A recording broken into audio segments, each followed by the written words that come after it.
Assalamualaikum warahmatullahi wabarakatuh. Kami di sini dari kelompok 3, yakni yang akan membahas terkait ombudsman itu sendiri. Sebelumnya yang kami hormati kepada dosen pengampu dari mata kuliah politik anti korupsi yakni Dr. Nusendra Hidayat. Sebelum masuk ke pembahasan, mari perkenalkan terlebih dahulu kelompok 3 yakni dari saya sendiri Tri Kumala, ada rekan saya Siti Nur Fadila, Adini, Intan Purnamasari serta Faizal Delia. Mari simak pembahasannya. Ombudsman pertama kali lahir di negara Swedia pada tahun 1809 sebagai seorang individu yang melindungi kepentingan individu dari pelanggaran pelayanan publik oleh aparatur negara. Hal yang melatar belakangi ombudsman lahir yakni adanya kekuasaan kerajaan yang absolut, sehingga masyarakat menghendaki perubahan signifikan dengan mengikutsertakan masyarakat dan lebih terbuka terhadap nilai demokrasi. Ombudsman merupakan lembaga negara yang bersifat mandiri dan tidak memiliki hubungan organik dengan lembaga negara dan instansi pemerintahan lainnya, serta dalam menjalankan tugas dan wewenangnya bebas dari campur tangan kekuasaan lainnya. Hal ini diperkuat pada pasal 2 Undang-Undang Republik Indonesia Nomor 37 Tahun 2008 tentang Ombudsman Republik Indonesia. Kewenangan dan hak Ombudsman Republik Indonesia dibagi menjadi 3. Yang pertama yaitu ada gen legislatif, yang kedua gen eksekutif, dan yang ketiga gen yudikatif. Yang pertama yaitu gen legislatif. Di gen legislatif ini merujuk pada fungsi legislatif dalam pemerintahan yang mencakup pembuatan undang-undang. Kewenangan dan hak di gen legislatif ini ada 7, yaitu memanggil saksi dan pihak terkait, yang kedua meminta keterangan dan dokumen, yang ketiga membuat rekomendasi, yang keempat saran perbaikan pelayanan, yang kelima mempublikasikan temuan, yang keenam imunitas, dan yang terakhir saran perbaikan peraturan. Lalu yang kedua ada gen eksekutif. Di gen eksekutif ini merujuk pada fungsi eksekutif dalam pemerintahan yang melibatkan pelaksanaan undang-undang dan administrasi negara.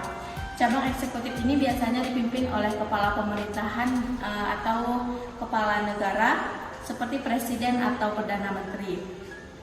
Kewenangan dan hak di gen eksekutif ini ada 2, yaitu mediasi dan konsiliasi serta memanggil paksa terlapor. Lalu yang terakhir ada di gen yudikatif. Gen yudikatif ini merujuk pada fungsi yudikatif dalam pemerintahan yang berkaitan dengan sistem peradilan dan penegakan hukum. Kewenangan dan hak di gen yudikatif ini hanya ada 1, yaitu adjudikasi khusus.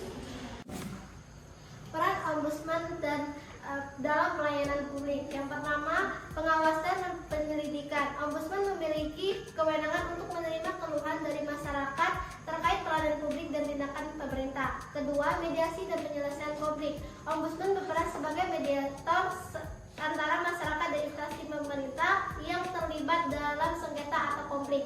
Tujuannya untuk mencapai penyelesaian yang adil dan memuaskan bagi semua pihak. Ketiga, memberikan rekomendasi dan saran. Ombudsman dapat memberikan rekomendasi dan saran dalam pelayanan publik dan mencegah penyalahgunaan wewenang di masa depan nanti. 4.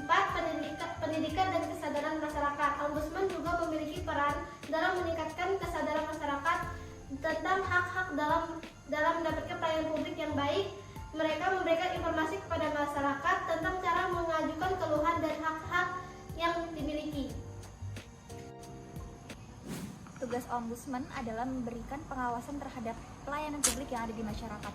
Sebagai salah satu lembaga eksternal yang berfungsi untuk mengawasi pelayanan publik, ombudsman memiliki beberapa fungsi sebagai berikut. Pertama, melakukan koreksi jika ada maladministrasi. Yang kedua, mendeteksi dan mencegah maladministrasi. Yang ketiga, menerima dan menyelesaikan laporan di masyarakat. Yang keempat, ada melakukan investigasi atau praaksara sendiri. Dan yang kelima, melakukan kajian sistem untuk perbaikan sistem pemerintah yang bersifat imparsial, jasa, barang, dan administratif. Ombudsman Republik Indonesia merupakan lembaga pengawas eksternal yang mampu membawahi amanah negara dan penyelenggaraan pemerintahan dalam penyelenggaraan pelayanan publik dan penegakan hukum. Ombudsman Republik Indonesia disebut dalam pasal 1 Undang-Undang Nomor 37 Tahun 2008 tentang Ombudsman adalah lembaga negara yang mempunyai kewenangan dalam melakukan pengawasan terhadap penyelenggara oleh lembaga penyelenggara negara dan pemerintahan seperti yang diselenggarakan oleh badan usaha milik daerah yaitu BUMD, badan usaha milik negara yaitu BUMN, serta organisasi swasta atau perseorangan yang bertanggung jawab dalam penyelenggaraan pelayanan publik tertentu. Sebagian atau seluruh pendananya bersumber dari anggaran pendapatan belanja negara yaitu APBN atau anggaran pendapatan belanja daerah atau APBD. Dalam pasal 2 Undang-Undang Nomor 37 Tahun 2008 disebutkan juga dengan jelas bahwa Ombudsman adalah lembaga negara yang independen sehingga tidak mempunyai hubungan organik dengan organisasi lain, lembaga negara, pemerintahan, dan lain-lain. Pelaksanaan fungsi dan wewenang Ombudsman tidak campur tangan oleh pihak lain. Ombudsman memiliki peran kunci dalam meningkatkan pelayanan publik dan memastikan pemerintahan yang baik. Sekian dari pembahasan terkait Ombudsman dari kelompok 3. Apabila ada kekurangan kata, kami mohon maaf, dan kepada Allah kami mohon ampun. Wabillahi taufiq wal hidayah. Wassalamualaikum warahmatullahi wabarakatuh.